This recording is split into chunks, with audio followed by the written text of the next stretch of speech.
Exams अब बहुत पास आ गए हैं, लेकिन इसके बाद भी बहुत सारे बच्चे ऐसे हैं जिनका बहुत सारा सिलेबस पेंडिंग है और एक ही थॉट उनके दिमाग में बार बार आ रहा है कि शायद अब सिलेबस कंप्लीट नहीं हो पाएगा।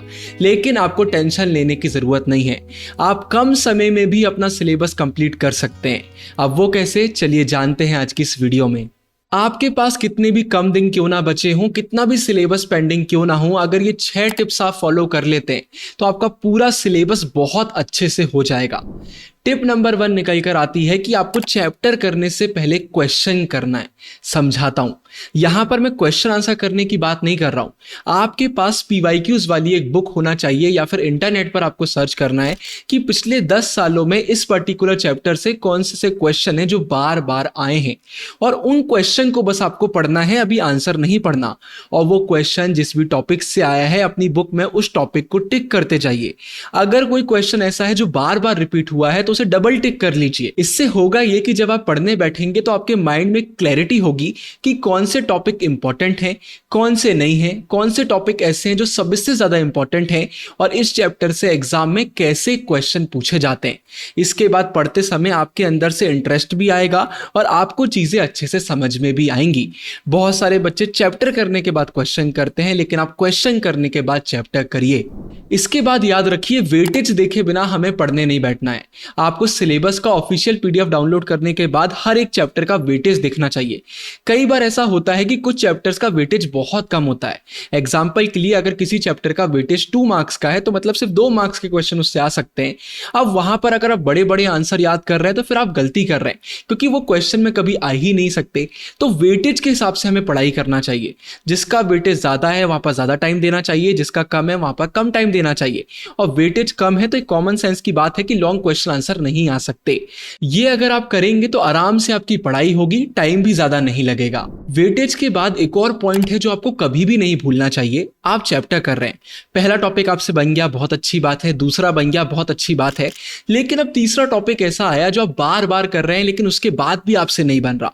आपने एक बार करा, 2 बार करा, 3 बार करा। अब बहुत सारे बच्चे गलती क्या करते हैं, यहां पर थक जाते हैं, हार मान के बैठ जाते हैं। ये गलती कभी भी मत करिए। अगर आपसे वो टॉपिक बार बार करने के बाद भी नहीं बन रहा है तो कहीं और से करके देखिए। वहां से नहीं बन रहा है, किसी वीडियो से करिए, किसी और वीडियो से करिए, 2-3 जगह से करने का ट्राई करिए। लेकिन इसके बाद भी अगर आपसे नहीं बनता है तो अभी के लिए उसको स्किप कर दीजिए। जी हां, अभी आप एक फ्लो में पढ़ाई कर रहे हैं। अब एक टॉपिक में अगर आप फंस जाएंगे ना तो एनर्जी ड्रेन हो जाती है, फिर फ्लो टूट जाता है। उस टॉपिक को अभी स्किप करिए, आगे बढ़िए। जब आपका पूरा टारगेट हो जाता है उसके बाद जो टाइम बचता है उसमें ये टॉपिक करिए। अब आपका सब कुछ हो चुका है, अब आराम से आप उस टॉपिक को टाइम दे सकते हैं।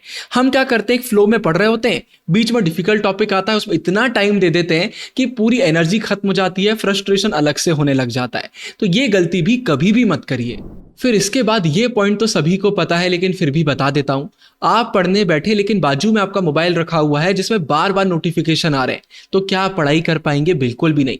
ऐसे ही हमारी लाइफ में बहुत सारे डिस्ट्रैक्शन होते हैं, तो उन्हें फिगर आउट करना बहुत जरूरी है कि कौन से ऐसे डिस्ट्रैक्शन है जो हमें पढ़ने नहीं देते, और उन्हें एलिमिनेट करना मस्ट है। अगर आप उन्हें एलिमिनेट नहीं करेंगे तो आप फोकस के साथ पढ़ाई नहीं कर पाएंगे। जैसे ही हम पढ़ने बैठते हैं ना तो 10, 15, 20 मिनट बाद कॉन्सेंट्रेशन लेवल हमारा बढ़ने लग जाता है, हमारा मन लगने लगता है। लेकिन उसी बीच अगर नोटिफिकेशन आ गया, किसी ने डिस्टर्ब कर दिया, तो पूरा फ्लो टूट जाता है। घर में हल्ला होता है, सुबह उठिए, रात में पढ़िए, मोबाइल को दूर रखिए, देखिए कौन सी ऐसी चीजें हैं जो आपके फोकस को मिटाती हैं और उन्हें एलिमिनेट कर दीजिए, वरना आपका सिलेबस कंप्लीट नहीं हो पाएगा।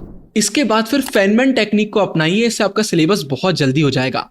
इस टेक्निक में हमें बताया जाता है कि कुछ भी पढ़ने के बाद उसे हमें ऐसे एक्सप्लेन करना चाहिए जैसे कि हम एक 10 साल के बच्चे को एक्सप्लेन कर रहे हैं।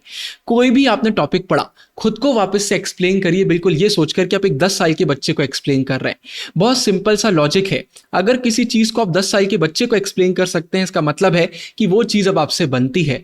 तो किसी भी टॉपिक को पढ़ने के बाद एकदम सिंप्लीफाइड मैनर में खुद को वही चीज एक्सप्लेन करिए, या फिर एक वॉइस नोट रिकॉर्ड कर लीजिए, अपने दोस्तों को एक्सप्लेन कर लीजिए, फेनमैन टेक्निक को अपनाइए। ये करने से होगा ये कि बार बार रिवीजन आपको नहीं करना पड़ेगा, एक बार में ही चीजें आपको बहुत अच्छे से याद हो जाएंगी। और फिर इसके बाद आखिरी टिप निकल कर आती है कि रिवीजन को कभी भी अंडर एस्टिमेट मत करिए।